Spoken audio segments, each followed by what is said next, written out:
الذي جعل لكم الأرض فراشا والسماء بناء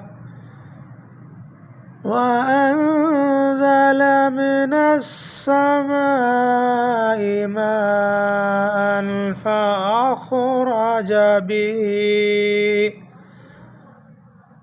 فأخرج به من الثمرات رزقا لكم فلا تجعلوا لله